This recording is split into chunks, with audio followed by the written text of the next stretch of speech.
here, and then you can ask people how Okay. their weekend. Okay. No, Mike, what he was actually saying, if you were interested, is in Canada, the only way to get to the UAE right now, which is all the way on the west coast. There's no flights on the east side of the country at this moment, so that's just interesting. You Well, I guess mean dumb? That is dumb. I have lots of words, and that's putting it nicely, Tanya. And I know we've had conversations, but that's Yes, yes. So I was like, yeah, okay.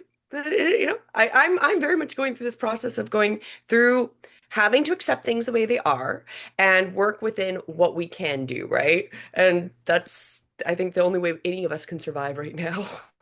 yes, absolutely, my darling. Why don't you tell us how has it been going? I've seen it been going live. How has it been going? I need to be better about my consistency, and I need to pick a time that other people are not going to try to dominate that time. And what I mean by that is like my calendar is a little wonky still. And so like I need to pick a specific time when I know that I'm not going to have like impromptu other stuff that needs to trump it. So yeah, but like I'm being more consistent about it, but not as consistent as I need to be yet. Well, And what was Sorry, I didn't mean to cut you off, but what was interesting is we're always looking for the tips on how to help people authentically grow as quickly as possible, right? And one of the big things is that to get to that monetization, majority, like there is a few people that might get, their thousand subs within like a couple of videos. Usually when that happens is they already have built, they've already kind of built their tribe and people are already following them on one type of social media, and then they can get them over to YouTube. That's normally how that works. In all the rest of our cases, it's on average, you have to do 150 videos to get 1,000 subscribers. So when you put that in perspective, I was like, okay, if we're doing 52 weeks to really accelerate you, ideally, then you really want to do minimum 3 videos a week, whether you're doing lives, whether you're doing whatever it is, to get that content, which does make sense with the tip I had shared before about how once somebody comes into your YouTube sphere and watches a video, the more content you have, then they get stuck in your sphere, right? So then they start going deeper and deeper into all the other videos, and then that's how you get more views as well as get more subscribers. So okay.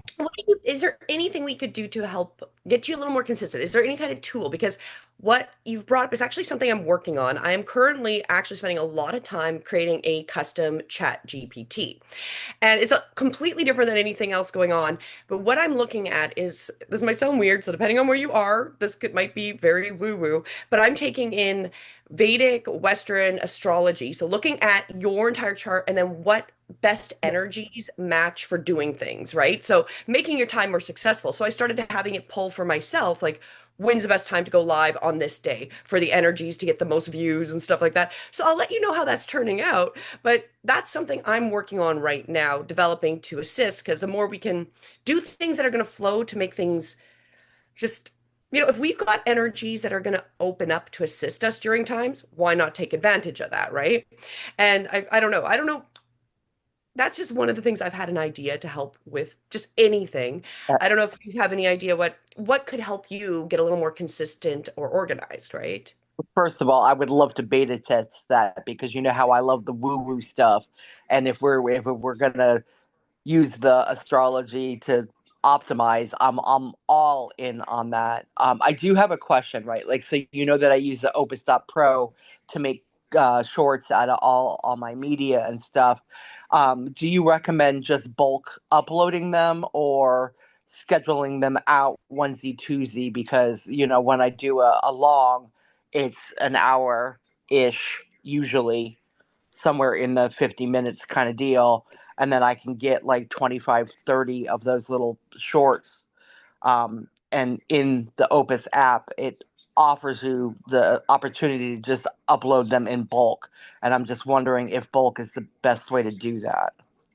Well, okay, well, I guess there'd be pros and cons, right? Doing in bulk is going to be kind of easy. However, My personal opinion is I like to have content coming as regularly as possible, right? So that if you do get subscribers and they're getting like they're expecting a new piece of content every day, it shows up, right? So versus just kind of mass putting for one day and they all go live, right? So I feel like it's best process to have something on a regular basis. So the analytics is knowing that you don't disappear too, right? Because there's a lot of YouTubers where they might be regular and then they just disappear off the face of the earth, right? Where it would be better for them to even have some kind of content coming every couple days so that they are, staying fluent, valid. The word I'm trying to say, it's morning. I know some words. Yes, Yeah. Lefty, why don't you jump on? What do you have? What's your opinion?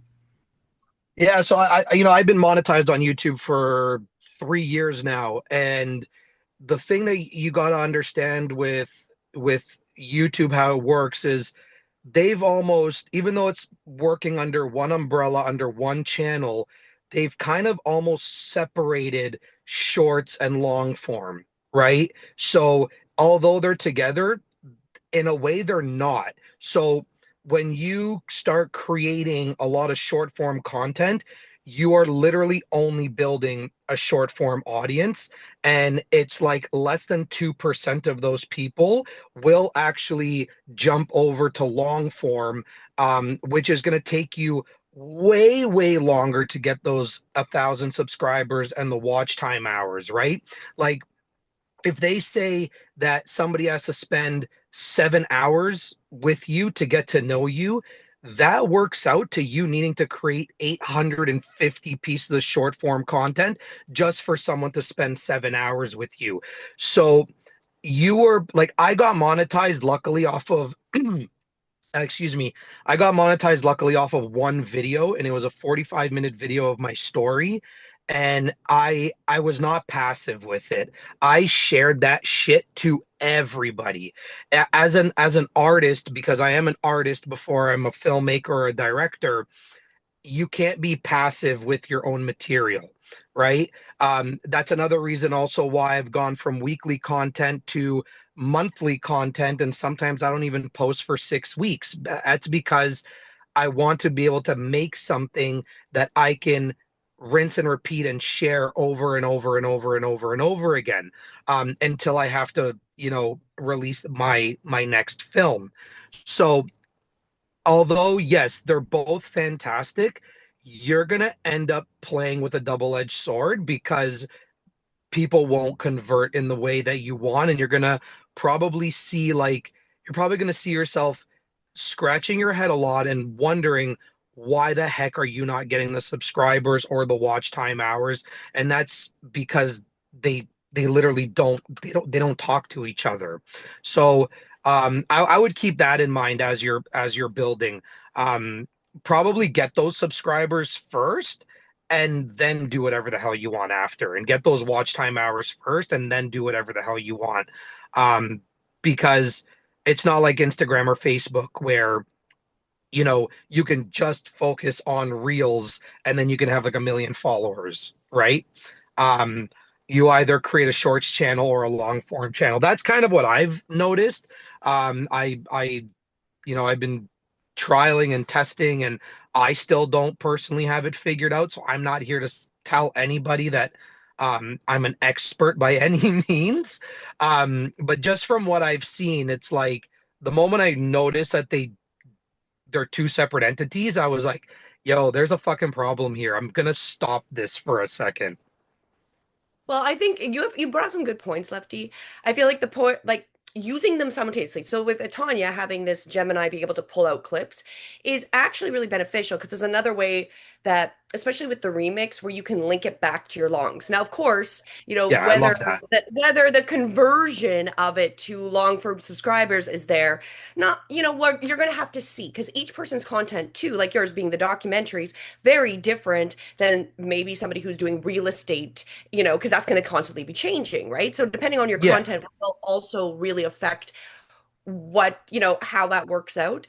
However, the more regular you are with being seen, the more like, especially if you don't have those great big hits of like a documentary that really appeals to people to watch, right? You're just making regular content on like, not that real estate is very popular, but that's always changing changing, right? Because Oh houses yeah. sell, houses come up. So that's a whole different dynamic reality of the industry with YouTube. So really what we're focusing on is just getting yourself as regular and then seeing what pays off. Because you may determine and see with yourself, Tanya, that, okay, maybe you're getting a lot of views. Maybe they do go over to your long content. Maybe they don't. It may not be worth doing a lot of shorts versus more so putting in the longs, which does overlap a lot with what we're learning. People are getting more used to watching long content. YouTube is replacing television. So the longer you can have for content and keep them engaged, the better. And as an example, our friend's house here that we're staying at the other night, him and his wife were watching a essentially a story about Michael Jordan where the image was static and then it was just closed captioning. It was 2 hours long and it was a story about his life, and they were on YouTube. There was no dynamic changes in the images. It was telling a story. And so if you think about it, it really is wasn't that complicated, but that got them in there, and I'm sure this has had lots and lots of views, right?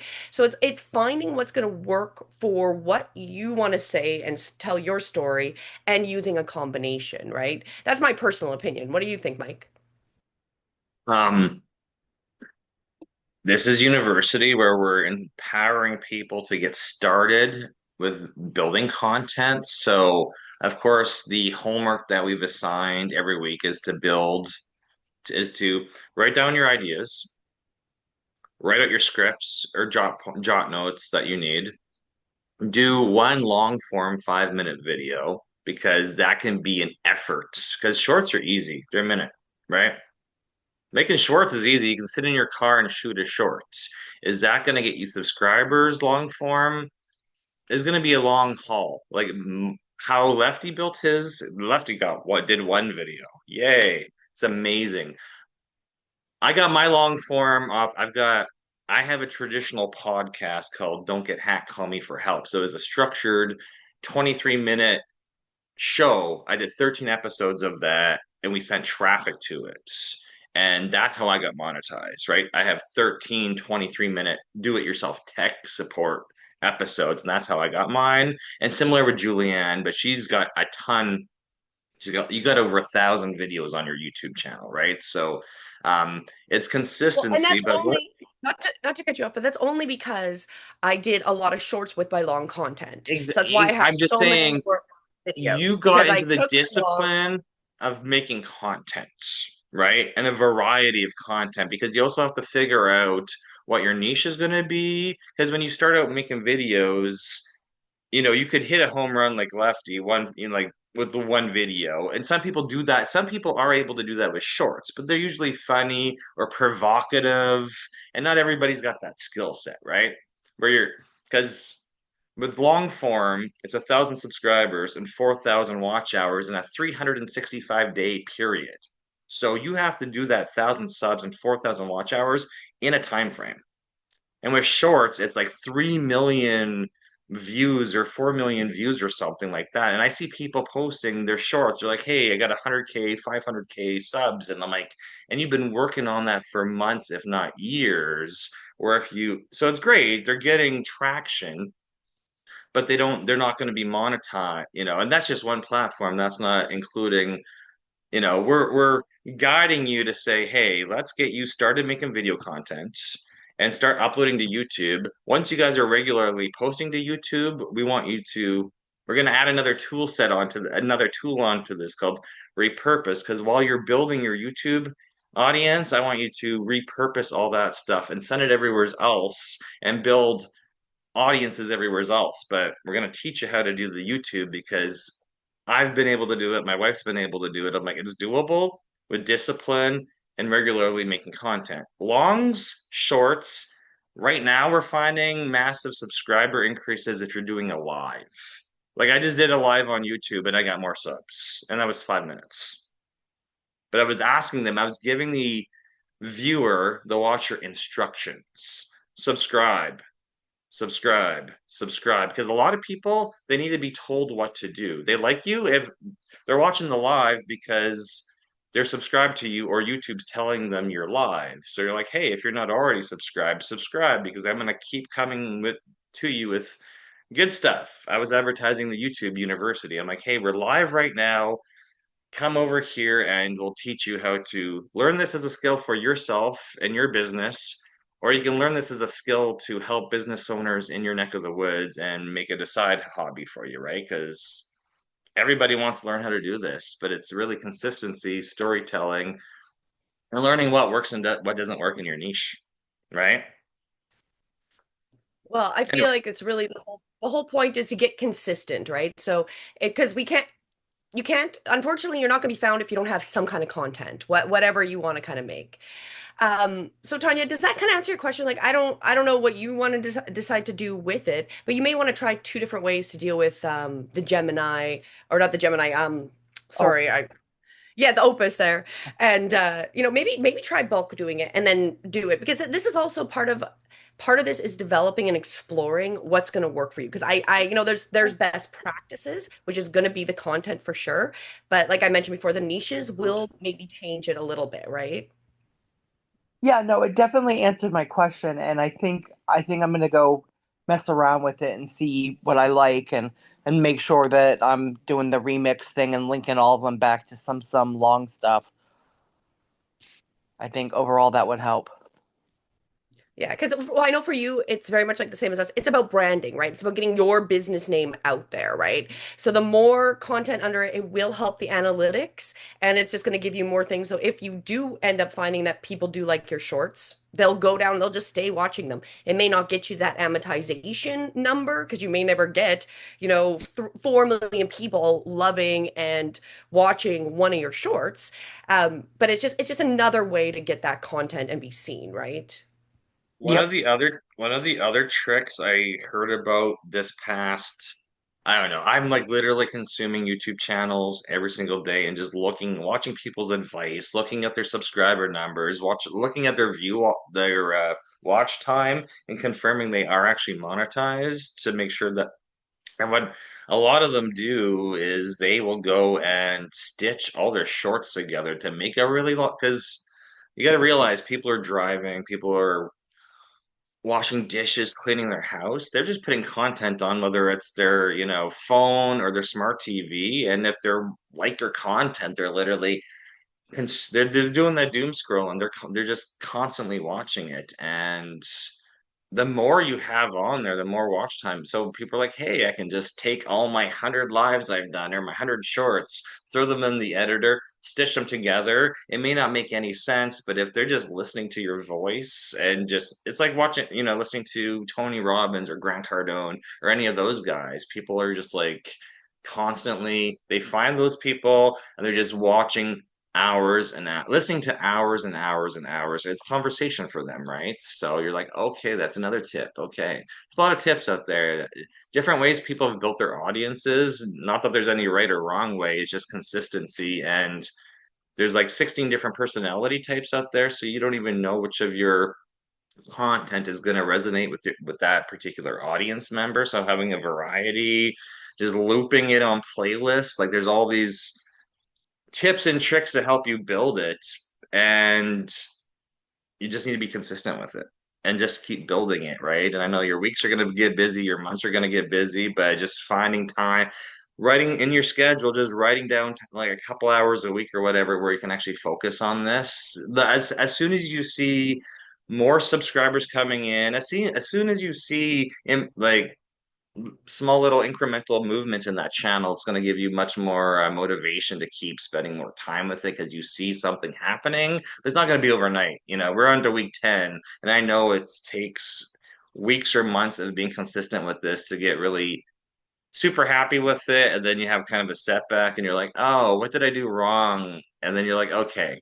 I just wasn't consistent enough with it, or I said I was going to go live and it didn't work, and then I didn't actually, you got to keep going live. You got to keep pushing stuff out there, especially if anybody's leaving comments on your YouTube channel, like responding to those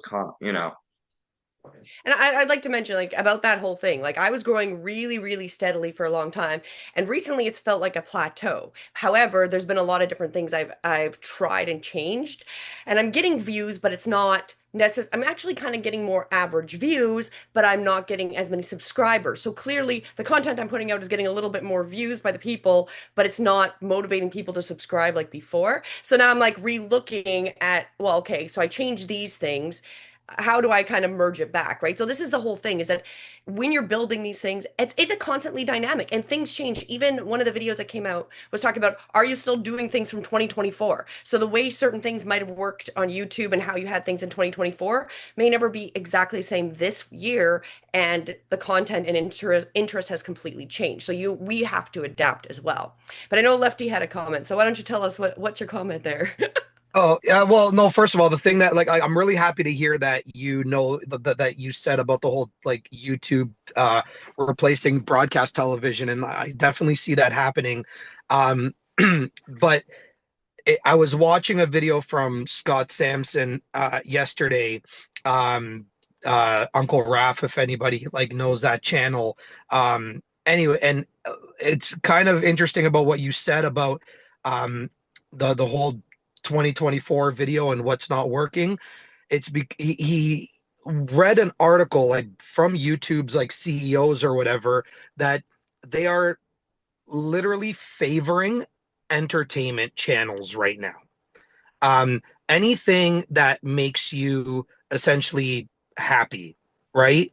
Um, and it's even for channels like Scott, who have like large amounts of subscribers and viewership and all that. All those, like, I guess if you want to call them talking head, they're not being prioritized as much anymore. And to go back to what you said about the whole television thing, when we watch TV, we just want to be entertained. I don't want to be educated when I'm watching television. There was also a study that said that 60, I think it was anywhere between 50 and 60% or 70% of people who watch YouTube, they actually watch it on their televisions. They don't even watch it on their smartphones. So if you can find a way to educate but entertain first, you'll probably you'll probably get out of that weird funk that you're in about not getting that many subscribers. Because it literally was just put out yesterday that they favor entertainment. So I mean, from a real estate perspective, what would be entertainment? Well, go look at what they're doing on HGTV. um, I would start kind of seeing, okay, well, what are the Property Brothers doing? What can I pull from them? What's Mike Holmes doing? What can I pull from him that I can bring into my content and make it super entertaining, right? Um, I don't know, like even from getting like, also you got to look at your channel as like an affiliate link, right? YouTube does this the best because at the end of the day, we all know that every single platform wants to keep you longer, right, on the platform. They want you to essentially spend all your time and energy on the platform. So also you can look at your channel almost like an affiliate link. And why I say that is because you can track an affiliate link the same way that the YouTube algorithm uh, tracks channels. So if, for example, I'm not sending somebody specifically to my video, but let's say I'm on, Mike puts one of my videos on his end card, and now people are watching my video. And then all of a sudden, I have something linked to a different channel, and that person watches two videos from that. That algorithm will link no matter how far the chain goes to how long you, the originator, kept that person on the platform. So even if they came to your channel initially, but through the end cards somehow ended up on Tony Robbins' page, the algorithm hacks that and goes, "Oh, okay, well, Mike watched Lefty's video, but Mike also stayed on for another 2 hours after watching Lefty's videos through these chain of videos." So that's how they get you too. And that's another reason why, like, even if you're going to do like a collaboration with somebody, that is super important as well, because you can also piggyback off of that individual success. I think that's a lot of really good points, Lefty. Obviously, you have a lot of experience. That's And awesome. that Well, yeah, that I think it's that's interesting because exactly what we heard from YouTube in February, March of this year when we went to all those YouTube events between New York City and New Orleans. That they were showing infographics stating that 2020, like how much viewership is going to YouTube, and it's all smart TVs because everybody has a smart TV with an app. If you've got a cable provider box from your cable or satellite TV company now, those are no longer hooked in with wires. It's all apps. You're watching Paramount, you're watching HBO, you're watching the local news, you're watching everything off of apps. And what app is on that box? It's YouTube. So when somebody searches, when you grab your remote and speak into it saying, hey, I want to watch something about Michael Jackson or Michael Jordan, it's going to show you the YouTube results as long with Paramount and HBO and Netflix and whatever else is out there. So it's like the playing field, it's all even. It just where's your Yeah. content? And where the most important thing, we have to start by making content somewhere. Because if you have nothing to go on, there's nothing you can build on to even start to make it. And my daughter, like, she's very much mastering it. She does like pieces she thinks are funny. She does very creative pieces. She gets a lot of views. She's quite successful holding people's attention for even lives. And that's just a natural skill that she has, and being in tune with that generation. And her content, so I watch things and you kind of look at what you watch, right? So can you add humor? Because humor is always very popular, right? Can you add humor into your content, even if it's your version of humor, right? So it's like just allowing yourself to explore different avenues to see what really clicks. And because sometimes what we even think we're good at, and then we try a different thing, we're like, wow, that had a better response, and that was maybe made me a little uncomfortable, but clearly people resonated with me doing this, right? So I do encourage you to try different things to see what your niche and how you can build the most, I guess, the biggest audience, right? It is selling yourself in whatever form, promoting your content, right? And trying different things, attempting to not get really stuck in a niche unless that niche is completely working for you. Then you're mastering that niche, right? If you find that you've done really well in one field, one way, then you keep working on it. Until that point, it's kind of figuring it out and getting consistent. And then the more having a base consistency and then trying maybe different things out. Because, like you said, like, people really want to see funny. So a lot of the shorts, it's interesting because YouTube's really attempting to bring everybody from all the other platforms over. And I feel like shorts is their version of TikTok. So they're attempting to replace TikTok with these shorts. So that's a whole different kind of group of people that are going to watch that versus necessarily who's going to watch the long. And it'll be interesting to see if it does merge in the end to be very similar people. Tanya had a question about, and was like looking at, because they are they're now asking for ID to access different content on YouTube. And I don't know what your opinion is, Mike. I'll let you talk about that first. Sorry, I was looking, let me look up the chat here.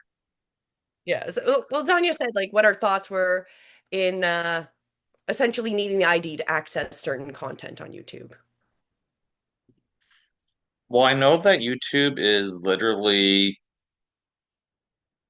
they know a ton well, there's a couple different things with the ID, right? They're trying to confirm that creators who are pushing content out are of a certain minimum age because there's a big issue with that right now. There's a lot of people pushing, we may or may not be in that bracket with our teenager. So, I just saw a notice the other day that they're cracking down on channels of people who aren't 18, and I was like, well, you need to be. I think they just upped the age from 14 to 15 as minimum age to be a monetized YouTube creator. So we're kind of dancing in that situation right now.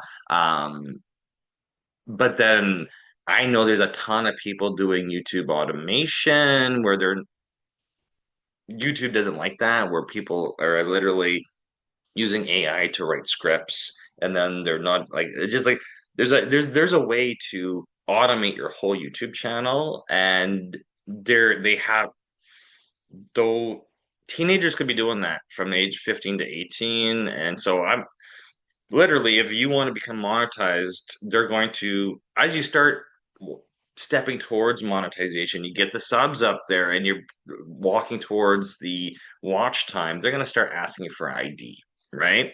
So we've already run into that with all of our accounts and then our daughter's account, and we had to change stuff on our daughter's account because she's at that point and we're like, okay, she does not have ID showing she's 14 and now the minimum age is 50. Like they've upped the minimum age while our daughter's been on her ascent to monetization and even touch monetization, and then we kind of got blocked on it.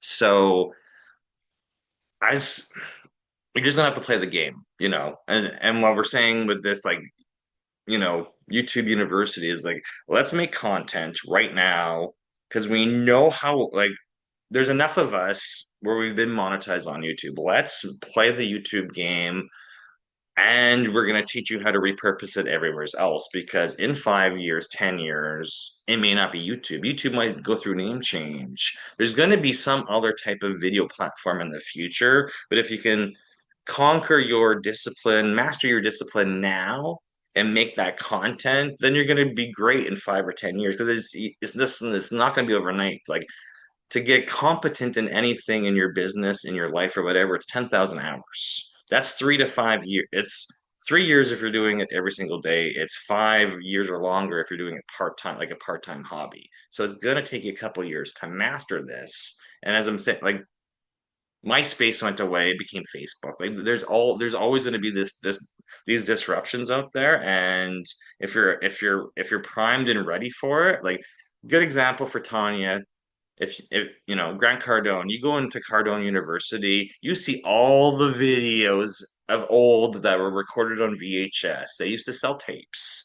Then they were, VHS tapes, and they were selling audio tapes, and they were selling iPods with this content, and now everything's on an online university. They were filming content and they just adapted to wherever it was being distributed. Right? So if you go watch stuff, you're like, hey, that's a funny hairdo and funny suit from the 80s or 90s or whatever, but the content is still resonating today. Yeah. So really summarize, I feel like the point is get the content out. We unfortunately don't have a lot of controls over what rules they make for us using those systems, right? Like I was talking about in a previous meeting about how if we're using software and we're using different things and we're in the restraints of what they allow us to do, which I've heard my opinion of things. Like I feel like we should have more freedom to use things when they give us access. However, whatever, we have to work within it. So in this case, it's again about becoming consistent as possible with content because the end result of where the content's going to be, it's probably going to change. It probably is because everything is constantly adapting anyways. So we just kind of work with it. And whether it causes problems in the long run will be interesting to see because YouTube will have to adapt if they are asking for ID. And if people are pushing back, well, that will change everything. So it'll be interesting to see how the evolution of that goes. You do have your Her hand up. hands Do you are have raised something to again. say about that? Sorry? Yeah, I wasn't clear in my question. What I'm Okay. seeing is, based on that new law, viewers are going to have to put up their ID, and I'm wondering if you feel that that's going to impact viewership. Like, are people just going to stop watching because they're not going to give the government their ID to prove that they are old enough to watch YouTube? They're Josh, doing it for yeah. Instagram and other stuff too. Like, what are your thoughts on that? It's going to be interesting to see how people respond, right? Because the reality is, how you feel about it and whether you would want to do it or not. How is everybody else on the mass going to do it, right?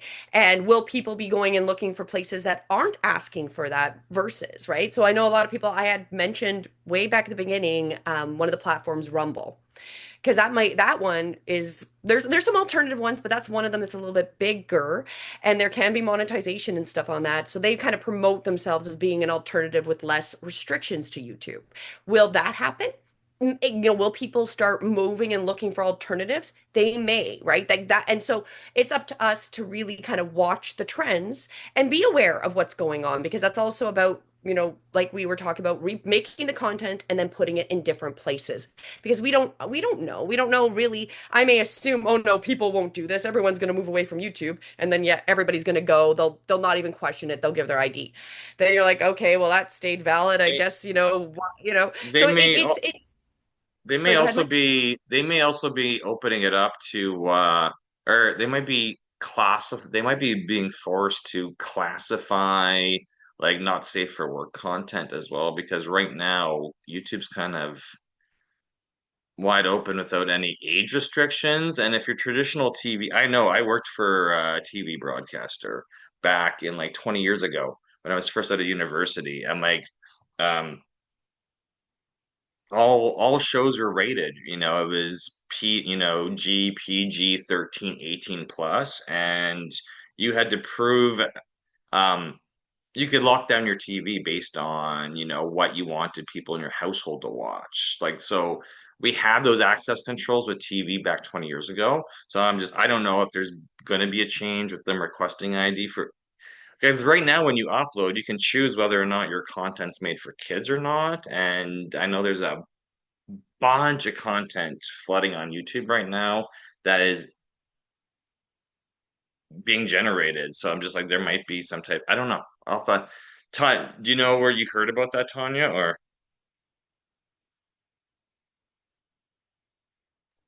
TikTok. okay, oh, of course, the I, competition. I had heard Um, that as well, Mike. I had heard that. okay, There was no, something I I'll heard go. about. It's because there's so much. Like I daily get newsletters, YouTube, vidIQ. I'm just getting constant updates about. I was like literally watching something yesterday, and the lady's like, "Hey, 2024, I became monetized off of short videos, 5 minutes or less." And she's like, "Nobody's watching those anymore. It's 30 to 45 minute videos." So she was being interviewed on a podcast saying, "Hey, make a variety and then look at your analytics because depending on your niche, what you're talking about, you're building an audience, and you can't just assume what your audience is going to watch. You have to push a bunch of different type of content out there, wait a month or two or 3 or 6 depending on your amount of subscribers and the traffic going to your channel, then look at the analytics and just don't get pissed off at the analytics if you see people aren't watching these things that you thought were hilarious because maybe they don't have the same sense of humor you do, right? So just push out a bunch of like plan it, record it. If you want to do bulk uploading, you can upload everything and just schedule drip campaigns where you're like, hey, we want you to do like 12 to or more episodes at a time and just schedule the uploads because once you get into that routine of mass recording and uploading, then we can say, hey, once a week you got a new video being released. Once that gets released, we're going to use something called repurpose that will push it everywhere else. And then you can measure the traction you have on YouTube with that content versus TikTok versus LinkedIn versus Facebook because, each platform is different. All your audiences on each platform are going to be different, and you don't know what's going to stick. People may not, the And well, video and you upload right now, today, people might not like it for 2 years, well, right? exactly. And that's exactly what I was going to say. And right now, as we know, everything is constantly changing, right? So what worked, what, like 7 months ago in 2024, 8 months ago, is not necessarily what's working now, right? And then you did point out what I was going to add a couple things. It'll be interesting with that on because one of the benefits of YouTube is it's not a walled garden. So if you don't have an account and you're not logged in, you can watch content. So that'll be interesting to see with them wanting ID to watch, how that'll change that and if that will go away or if it'll be like, okay, this content is rated G, so this is fine to be out for everyone to see versus that. But then it is also this whole thing where, you know, where we get less say, right? Like we're being, oh, for your protection, Well, we need to make sure you're this, May, right? maybe, And maybe, that's maybe, maybe they're opening up the adult world on YouTube. Maybe that's what the idea is going maybe, to be for. Because they're going to maybe. compete against everybody, and there's other Well, websites out there. there's no more blockbusters with the curtained room anymore, right? So there you go, right? And Okay, really, I know Kristen had her yeah, yeah, yeah. I'm just going to say YouTube's all about ad revenue, right? exactly, exactly. They know where the ad revenue is coming in. They know exactly what channels is making them all that money on ad revenue. Go ahead, Kirsten. On the ID thing or on the signing in, you just said something and it made me think. Um, we have a smart TV that Todd watches. He doesn't have a Google account. He has no interest in signing in. They must have done some sort of update on our TV because he could not, like, you went there and you went to search and you picked, like, whatever, wrestling. And the whole screen went blank. And then the next time we turned off the TV, turned it back on, did all that stuff. And it showed all the squares, but no videos in them. And it literally made him sign in before he could watch anything now. it was a forced moment that did not make him happy. But he's one of those people that just sits there and scrolls through videos at night. And I thought that was interesting. So it might go in line with what Tanya was saying about, they're doing ID, or they're doing, they want people to be recognizable and not be guests on the platform, which, I mean, for creators, does it really matter? I don't know. But as a guest experience for some of the people out there, they're probably like, what is this? And maybe they only pushed it out to certain people, but I thought that was interesting. I'm going to be here. I have to get in the car, but I will be on like mute and whatever. But I wanted to throw that out there. I'm reading an update saying that the United Kingdom has rolled out the Online Safety Act. So there's certain content you have to verify that the video producer is requiring a certain age to view that content. So I'm just wondering, in case of wrestling, I know that it was always kind of like not a general audience, it was more of a like PG-13 plus audience. So I don't know. It must be new because I'm like, I just Googled it and it's like, oh, the UK pushed out a law 3 days ago. Well, and it could have been too, like, given the content he's watching, they can Yeah, no, I'm acknowledge just the saying IP it's kind of address. there's So more that's possible. there's so many more people going to YouTube, right? So Yeah. if governments Well, are it does enforced, it, go ahead. sorry, I was just gonna say this overlaps with Facebook. But remember, there was a time on Facebook where you could open an account and you didn't have to give them ID. And I still have my Facebook account open from the time you never had to give ID. And yet now with certain things, if I want access, I have to now give them ID. And if you get locked out, they want your ID, right? You can't just go open a new Facebook. So there was a whole period where people would get locked out of their Facebook and just start a second Facebook account. Well, you can't really do that anymore. So No, it's that's when very I got interesting on banned. how yeah, that's very interesting on how that whole, things are great, but then something changes, right? And then we're always looking for what is the next step and going forward. I see Lefty, you have something to say? I mean, I feel like my point is like far, far in the past from this conversation now. But since we're talking about like the security thing and whatnot, yeah, I don't know much about the security thing, to be honest. But I mean, if I want to like bring it back just quickly a little bit, because you mentioned that things are going to constantly change and whatever. Um, the one thing that I usually like advise is, you know, be like learn to be the niche.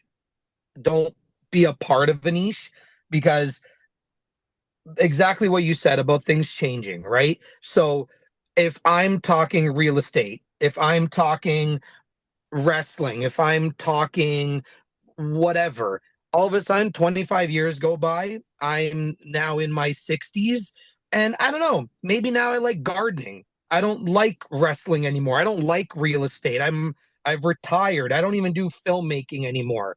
All of a sudden, the moment I start doing gardening content, because I'm not gonna waste my time at 65 years old to start a new channel, I'm gonna start putting my gardening stuff on my YouTube channel.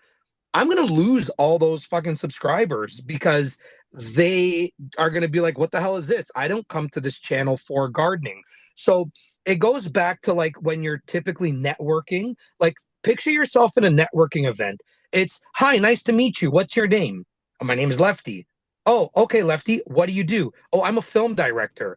But I don't walk around going, hi, I'm Lefty, the film director, right? You are not your niche. It's just what you do. So when you can focus on learning to be the category and learning to be the niche, that Julianne is a niche, Mike is a niche, Lefty is a niche, everybody in here is a niche, you can now create content still around what you do. But 10 years from now, when things change, you don't give a fuck because you've already been playing that game for 10 years. You're not going to turn around and go, oh my God, my real estate content isn't working anymore. I need to shift and pivot. No, because everybody's been falling in love with you first and then what you do second.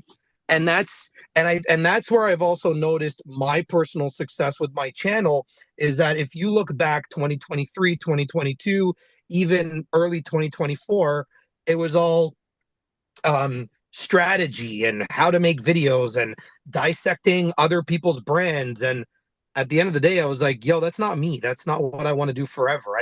I could care less about that. I'm an artist. I'm a creator. I want to just make things that I want to make. I people also come to me for my storytelling abilities, right? So I started bringing in more storytelling, but using my YouTube channel almost as like my diary or like my journal, and just creating that as a video. You can still do journalistic style content, no matter what it is that you do. May it be a chef or real estate or mechanic or whatever the case might be. You don't have to turn around and say, this is my toolbox for how we're going to put this engine together. Like, nobody gives a fuck about that. I care about you, right?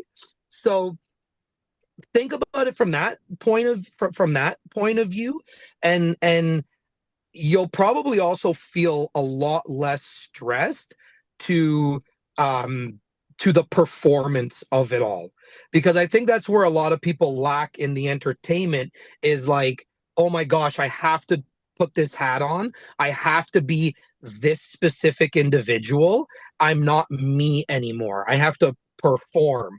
So when you can just be yourself and take the performative aspect out of it, you'll notice your channel just reaches heights like way faster than ever before. I And love it's that all because and it's the best sorry, go ahead. story that wins. It's the best story that wins, not the best product. Well, it's also building that relationship, right? The more you're authentic and being yourself, you will attract people that will like it, resonate with you too, and that is a truth, right? Yep. And one other comment that both Mike and Lefty kind of made me think multiple times, and I keep forgetting to mention. What is interesting, I will see sometimes with creators where they'll suddenly be like, this video that I made 2 years ago is now viral. So sometimes, Yeah. just having that content, maybe your content's ahead of where people are, and then something happens, and suddenly something you made from the past is like now relevant, and now everyone sees it as relevant, right? So it's I'm very so interesting. sorry. No, no, go ahead. No, I'm just laughing because like I literally have this video that I made like 3 years ago. And to be honest with you, I think it's nothing special. Like it's probably like it's just whatever, like kind of like one of those, I just sat on my couch and I did like a unboxing video of this brand new light that I got.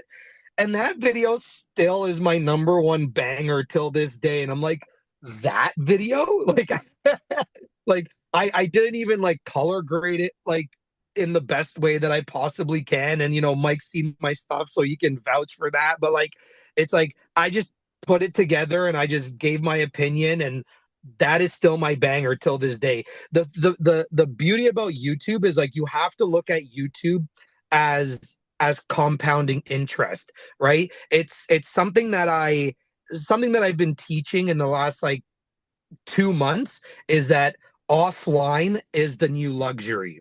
We don't want to play this algorithm game for the rest of our lives. If you are still on this content rat race 20 years from now, heck, even 10 years from now, you are utterly failing. You are utterly failing. You need to learn to create stuff on YouTube where you could literally like F off for a year, not even create a story on your Facebook, and you're still getting clients, you're still getting views, you're still getting banging content. And when you can keep the offline is the new luxury in the back of your mind, you want to it's almost like you're like when a company builds up to millions and millions of dollars and they want to sell. Your version of selling is, how fast can I build this business so I can get offline? Because I don't want to be creating content forever. Straight up, I'm gonna like that's just me. 100%. I don't want to be 60. I don't want to be 60 years old doing lives and creating new YouTube videos, or like I could care less. I want to just have a.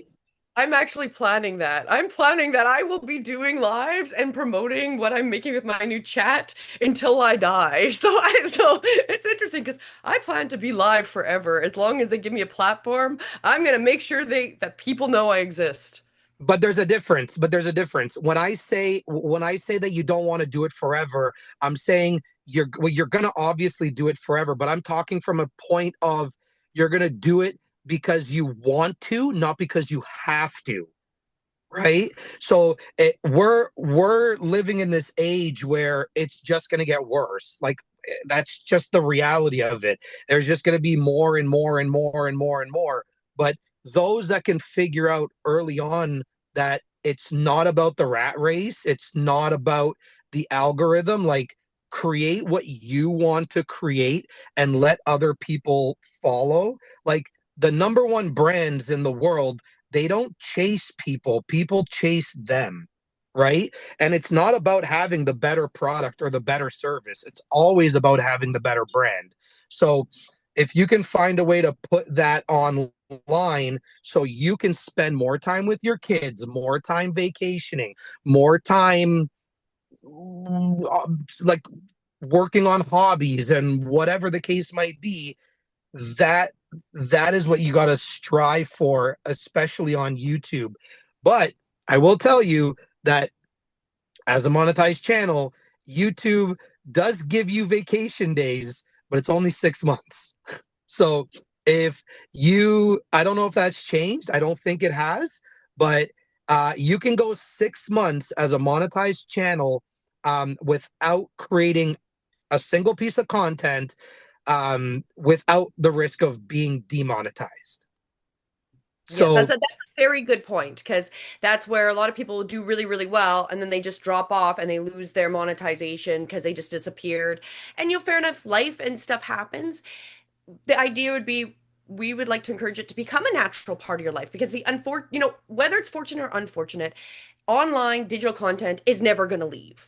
And we all no. have to get so much better at doing it, whether it is these videos on whatever platform, just doing it and having it as part of our normal routine, right? Just to have that as, so whatever happens, we can adjust with it. Now, I Yeah. guess, is there anything else that you wanted to leave us? Any other words, Lefty? And I wanted to find out. I know V is here. How are you doing today, V? I know we didn't get to touch base Hi. before we're. It's Bye. Sorry. bye. Bye. Sorry. Yeah, I saw yeah. her all last week filming for Mupo. Nice. When I look at you, you look so different because I saw you with the cap on, and I thought, who is this? And I thought, oh, it's Mike without the cap. I'm sorry. I had my voice is affected right now because I had a cold. Yeah. How was your So travel yeah, back to Chicago? it was very good. Honestly, it was really, really nice and smooth. So there was no complaint, and it was surprising because usually coming to Chicago or leaving Chicago, there's always turbulence, but there was none. Oh, So Windy it was City for a reason, right? wonderful. Nice. So Huh? it's Windy City for a reason. Well, it's windy because of the talk. You see what's going on? That's what's happening. It's not windy because of climate. It's windy because of the talk. You can't trust people. That's the whole idea behind the windy city. You can't Okay. trust people. People say Okay. one thing and they're not. That's what being the windy city is. That's Okay. how we think about. Yeah. So so Yeah. Just we blowing things up your booty is that what you're trying to say there? What's that? It's like windy city, as in blowing up wind up the skirt, up the booty kind of thing. Is that what you No, mean? it's a matter of lying and not genuine. You're saying one thing, but you're not meaning it. You put yourself out like this, but you are not.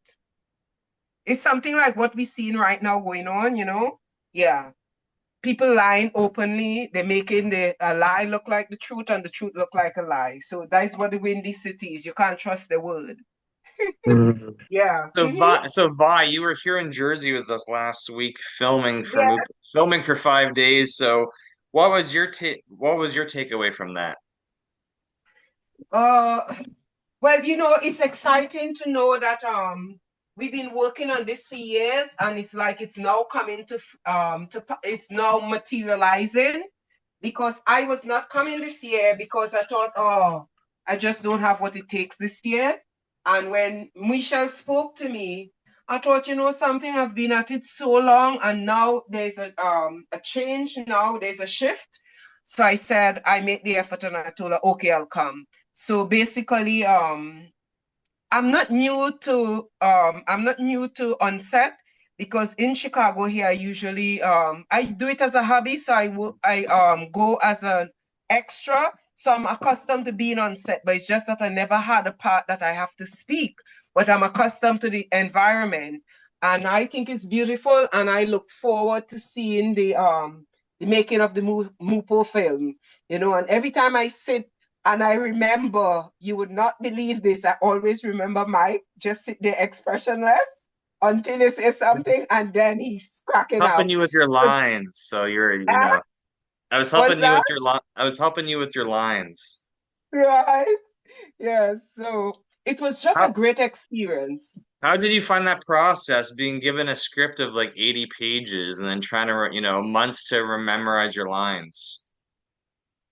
So, well, I know in the film industry because like those who are the main actors and stuff, they are given a script of 90 pages or 120 pages. Mm, But what I saw in the filming, they do have the script with them because they film in parts, right? So whatever exactly. part they film in. So they would have the script with them, they would have the script with them, and just as the camera come into them, they drop it. So that's what I usually see they do on set. Yeah.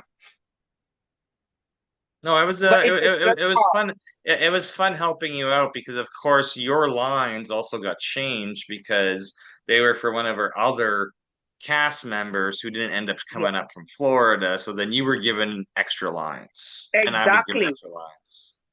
And those were very new to me. And beside that, I just wasn't getting time to, to process those lines and stuff. But I thank God that everything went off well. And, I just look forward. I'm just excited. I want to see what it would look like, you know? Well, I know Michelle's been releasing little bits and pieces. Well, it's only one piece so far, so I'm gonna redistribute that a little bit with my methods just to see. She told me I had to re-record some of my stuff, so I'm like, well, of course I have to re-record my.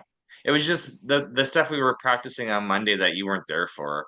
So anyway, thank you for Oh, showing up because when today. when I saw it, I thought I said this had to be Monday because I can't remember It being was there. Monday because Yeah. we only had one camera guy Monday, where by Tuesday filming we had three camera guys, right? So Oh. we were just Okay. getting our feet wet because we had practiced our script, and then the lighting was getting set up, and then we had our director of photography from HBO and Paramount there on Monday, and then the other guy showed up on Tuesday. So Oh, no, really? yes, So very, I very, missed all of that. no, that's okay. It was just practice, right? So, Yeah. um, thank you for showing up today. Yeah. How Thank how is you. how is this time for you on Saturdays? Well, it depends on certain days, I have to go out shopping some days around this time, so I'll be out around this time, but not every Saturday. Okay, okay. Well, I'll just keep inviting you, and we'll see. You can just add it to your calendar. We show up every Saturday, 9 a.m. Eastern. So sometimes we got Okay. 20 people in the room. Sometimes it's five. I don't care. I'm gonna do it till Mhm. everybody's got successful YouTube channels. So, Okay. all right. Is It's it all about getting is some it content. a channel or one that you have to appear on? What channels you do? Well, I have everything posted to my YouTube channel and I'm repurposing it over to TikTok, Facebook, Instagram, LinkedIn. I'm just doing whatever, I'm doing the Mupo stuff, but finding so many business owners struggling to do video content. So I'm like, hey, let's teach you the basics, like what Michelle taught us, but I'm breaking it down into steps, right? So you don't need to do 13 you don't need to do a huge show at one time. I wanted you to just get your feet wet with writing scripts, getting in front of the camera and doing weekly, like small weekly things so we can build up your stamina and your discipline to tackle the bigger like shows and podcasts. So, Okay. okay. Mm-hmm. All right. All right. Thank you for showing up. We'll see you next Saturday. If you agree. Yeah. Okay then, no problem. All right. Bye. Thank you so much. Have a great day. Mhm. Yeah. Anyone So else I have guess we should any last? probably, Go ahead. I guess we probably need to round it up because now it's just after It's 10. after 10. I know that's what I was thinking. Bye for showing up. So Yeah, yeah. Well, just again, the homework, get some video, start making some content. Like we talked about, statistically, you've got to have at least 150 statistically. So this is the average is 150 videos to get that 1,000 subscribers. So we need to start getting that content for for your YouTube, for your social media. Um, Try different things, attempt to not limit yourself, and we just got to start putting stuff out there to see what kind of response so we can kind of go forward and give you more tips. So make some video, make some content, people. Any last words, Mike? As I can see Oh, your computer or your just making phone's dying. content. Yeah, because I'm on it. It's yeah. I'll stop recording now and I will shut the room down. See you next Saturday, 9 a.m. Eastern, same time, Bye, same place. everybody.